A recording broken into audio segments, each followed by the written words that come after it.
कहानी शुरू होती है एक रेगिस्तान को दिखाते हुए। बहुत से लोग यहाँ पर इल्लीगली कुछ नायाब मकड़ियों को पकड़ने के लिए आए थे। ये जहरीली मकड़ियाँ हर जगह से नहीं मिलती। इन्हें पकड़ना या पालना इल्लीगल था और इल्लीगली ही इन्हें बेचने पे इन लोगों को बहुत से पैसे मिलने वाले थे। काफी देर ये लोग सहरा में इधर उधर फेरते हैं और आखिर फिर इस ग्रुप के एक आदमी को एक पत्थर के नीचे इन मकड़ियों का घर नजर आ ही जाता है। वो आवाज लगाकर अपने साथियों को मकड़ियों के मिलने के बारे में बता चुका था। सभी एक्साइटेड होकर भागते हुए यहाँ पे आते हैं। रेत में बने इस सिंक होल में ये मकड़ियों के घर के अंदर ये एक खास किस्म का स्प्रे करते हैं। तो उसके कुछ देर बाद ही धड़ाधड़ वो काली मकड़ियाँ अपने होल से बाहर निकलने लगी थी। इन मकड़ियों में से एक मकड़ी इन्हीं के ग्रुप के एक साथी के ऊपर हमला कर देती है, जिस मकड़ी के काटते ही वो बुरी तरह तड़पने लगा था। ये ग्रुप वाले अपने साथी को बचाने के बजाय यहाँ मकड़ियाँ जमा करते रहते हैं, जिसके बाद वो अपने तड़पते हुए साथी को मारकर यहाँ से जा चुके थे। सीन कट होकर हमें फ्रांस में केलब नामी एक लड़के को दिखाया जाता है। केलब इस टाइम चोर मार्केट में था, जहाँ लोग अपना चोरी किया हुआ सामान बेचा करते थे। ऐसे हम अंदाजा लगा सकते हैं कि वो भी एक चोर ही है। यहाँ वो अपना चोरी किया हुआ सामान बेचने के बदले डीलर से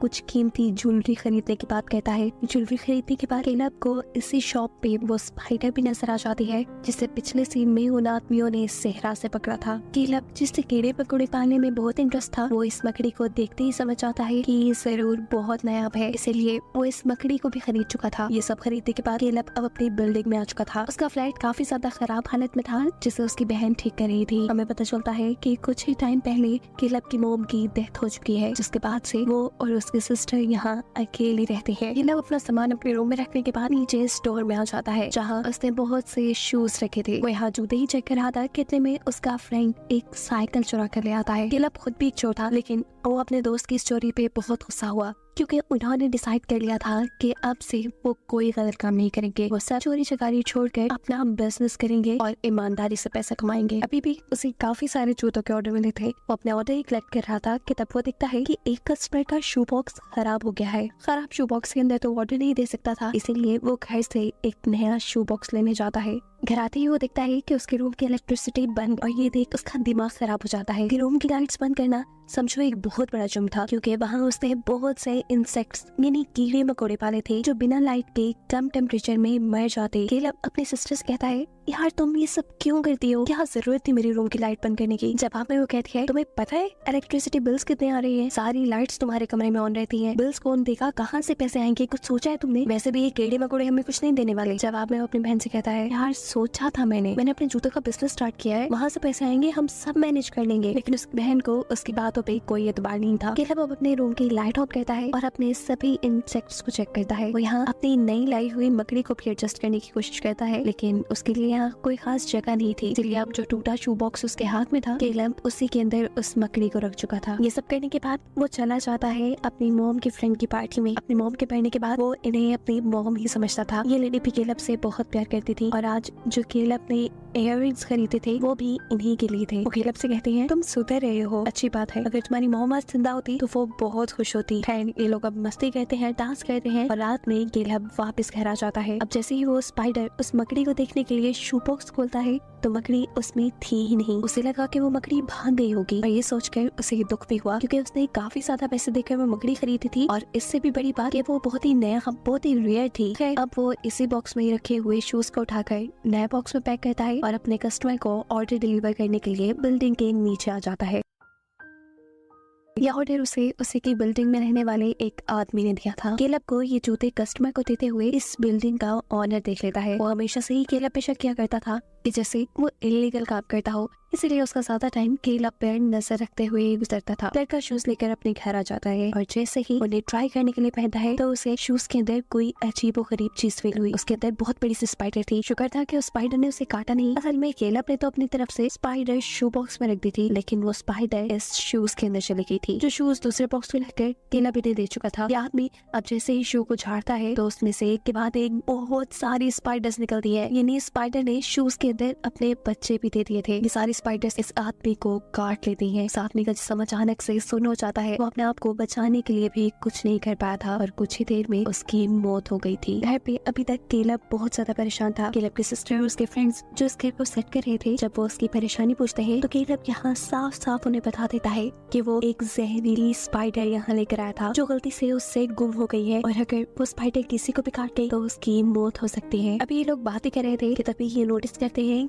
कि जिस आदमी को केलब ने वो शूज बेचे हैं उस आदमी के अपार्टमेंट के बाहर उसका डॉग जोर जोर से भौंक रहा है। ये चेक करने के लिए उसके घर जाकर दरवाजा नॉक करते हैं, लेकिन बार बार दरवाजा नॉक करने पर भी वो आदमी कोई रिस्पॉन्ड नहीं कर रहा था। शोर से आसपास के लोग भी इकट्ठे हो जाते हैं पर वो आदमी दरवाजा नहीं खोलता। ये लोग अब पुलिस को यहाँ बुला चुके थे। पुलिस जैसे ही दरवाजा खोल के अंदर जाती है तो इन्हें उस आदमी की डेड बॉडी मिल रही थी। पुलिस जैसे ही दरवाजा खोल के अंदर जाती है तो सामने उस आदमी की डेड बॉडी पड़ी थी, जिसे देखकर सभी घबरा चुके थे। इस बिल्डिंग का ओनर जिसने केलब को इस आदमी को शूज देते हुए देखा था, वो पुलिस से गुस्से में कहता है कि जरूर केलब ने ही उसे कोई ड्रग दी है जिसकी ओवरडोज से वो मारा गया, पर ऐसी कोई बात नहीं थी। पुलिस बताती है कि उसकी मौत जहरीले स्पाइडर्स के काटने से हुई है। 5 से 10 मिनट के अंदर अंदर इस पूरी बिल्डिंग पर कर्फ्यू लगा दिया जाता है, यानी पुलिस ने इस पूरी बिल्डिंग को सील कर दिया है। अब ना तो किसी को इस बिल्डिंग के अंदर आने की इजाजत है, ना ही बाहर जाने की। और ये बात जानकर सभी लोग गुस्से में आ चुके थे कि बहुत से लोग तो यहाँ रहते भी नहीं थे। इनके ठोकर हम इसी बिल्डिंग में एक सफाई करने वाली लेडी को देखते हैं। जिस वक्त वो आटे की सफाई कर रही थी, अचानक उसे वहाँ पे बहुत से स्पाइडर्स और स्पाइडर वेब यानी जाले नजर आते हैं। वो अपनी गॉड से स्प्रे निकालती है और इन सारे स्पाइडर्स को यहाँ मारना शुरू कर देती है। लेकिन देखते ही देखते एक बहुत बड़े साइज का स्पाइडर उसके मुंह पे हमला कर चुका था। हमले के बाद उस औरत के साथ क्या हुआ ये नहीं दिखाया गया। यहाँ केलब की बहन जब वॉशरूम में थी तब वेंटिलेशन के अंदर से भी बहुत सी मकड़ियाँ निकल आती हैं। इस मकड़ी को देखकर वो इतना ज्यादा घबरा जाती है कि जोर से चीख मारती है। यहाँ उसकी हेल्प करने के लिए उसके दोस्त आते हैं। वो उसे वॉशरूम से बाहर निकाल चुके थे। लड़का पहले इस बड़ी सी स्पाइडर को पकड़ना चाहता, लेकिन जब वो इस सब में कामयाब नहीं हुआ तब वो स्पाइडर को मार देता है। ये लोग वेंटिलेशन का पाइप खोलते हैं तो वहाँ बहुत सारी स्पाइडर्स थी जो देखते ही देखते वहाँ फैलने लगी थी। इससे पहले कि वो वॉशरूम से निकलकर पूरे अपार्टमेंट में फैल जाती, ये लोग वॉशरूम को सील कर देते हैं। केलब हैरान था। वो इन्हें बताता है कि ये सेहरा की मकड़ियाँ हैं। कम टेम्परेचर में इनका बच्चे देना तो दूर, इनका जिंदा रहना भी मुश्किल था, लेकिन पता नहीं कैसे उसने इतने बच्चे दे दिए। अब ये सब डिसाइड करते हैं कि ये तो यहाँ रहे तो मर जाएंगे, इन्हें किसी तरह इस बिल्डिंग से बाहर निकलना होगा। पर केलब यहाँ से जाने को तैयार नहीं था। वो कहता है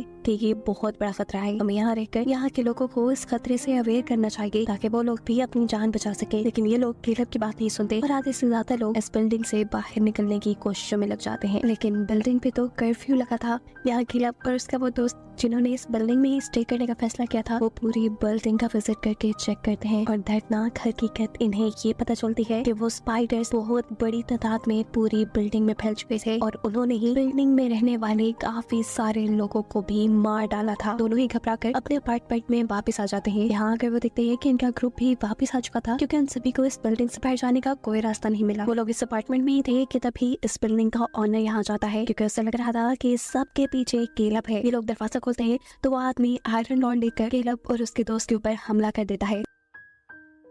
वो पुलिस को ये प्रूफ देना चाहता था कि सबके पीछे केलब है, इसीलिए वो उनकी घर की तलाशी लेने वाला था। ऐसे में वो केलब के रूम के साथ साथ वो वॉशरूम भी खोल देता है जिसमें बहुत सी स्पाइडर्स थी। उन स्पाइडर्स को बाहर निकलता हुआ देखकर ये लोग अपनी जान बचाकर इस अपार्टमेंट से बाहर आकर इस अपार्टमेंट को लॉक कर देते हैं क्योंकि वो भी अब खतरे से खाली नहीं रहा था। अपार्टमेंट के अंदर जो लड़का गया था ये स्पाइडर्स अब उसे भी मार चुकी थी और उसकी मौत देखकर ये सभी बहुत ज्यादा घबराए हुए थे। यहाँ केलब को याद आता है कि इस बिल्डिंग से बाहर निकलने का एक रास्ता पार्किंग लॉट भी है, लेकिन जब ये लोग पार्किंग लॉट की तरफ जाते हैं तो वहाँ पर भी बहुत बड़े बड़े स्पाइडर्स ने अपने जाले बनाए हुए थे। इन्हें अगर इस जगह से बाहर जाना था तो लाइट ऑन रखनी थी, लेकिन पार्किंग लॉट की लाइट के तो सेंसर्स थे, वहाँ से जो कोई भी गुजरता था तो लाइट सिर्फ 1 मिनट के लिए ऑन रहती थी। लाइट ऑन करके ये लोग बिना आग के तेजी से आगे बढ़ने की कोशिश करते हैं, लेकिन इस सब में केलब की सिस्टर पीछे रह जाती है। इससे पहले कि स्पाइडर्स उसे काट लेती, उसके पास एक लाइटर था जो जलाकर वो यहाँ से आगे आने में कामयाब हो चुकी थी। बेसमेंट के दरवाजे तक पहुँचते पे इन्हें पता चलता है कि ये दरवाजा भी सील था। ये लोग बहुत खटखटाते हैं लेकिन पुलिस उनके लिए ये दरवाजा नहीं खोलती।